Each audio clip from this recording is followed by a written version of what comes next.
Everyone, Rachel from Desert Blossom Crafts here, back with a new tutorial. Today I'm going to show you how to crochet this cute wave border. It's super easy to make. It's kind of reversible. It looks good this way. It also looks good this way. It's very simple to make. So this tutorial will be pretty quick. If you like it, make sure to come subscribe. Now the stitch multiple you'll need for this is 3 plus 1.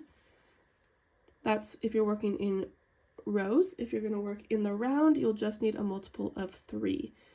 And I do have a video coming out at some point that will show you how to convert any of my borders into the round. So when that's out, it will be linked in the description and the cards.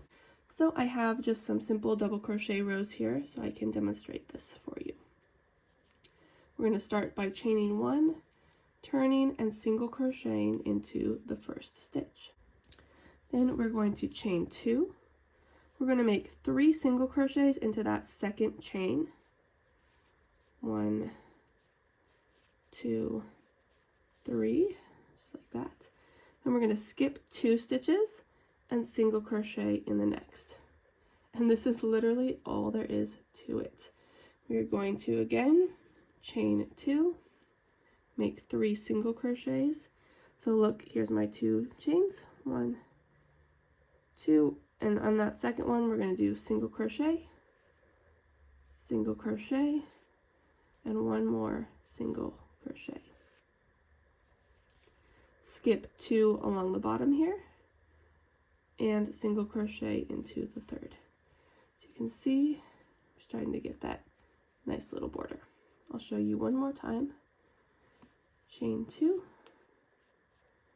make 3 single crochets in that chain,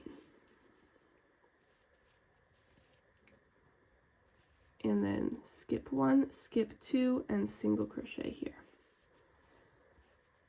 So you can just keep repeating this all the way across.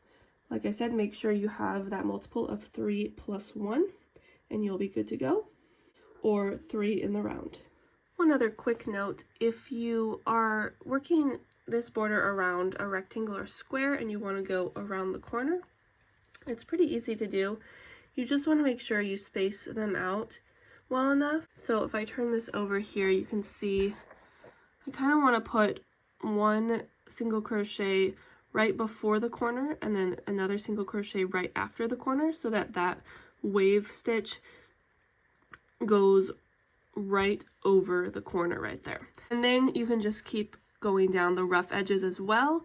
You just want to kind of space them out as best as you can, with about the same amount of space you would have from those 2 skip single crochets along the rough edge.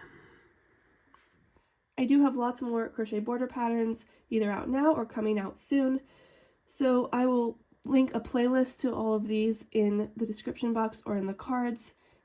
These are all really simple 1-row repeat borders. So I hope you enjoyed this tutorial. Make sure to check these out and come subscribe for lots more. Thanks for watching.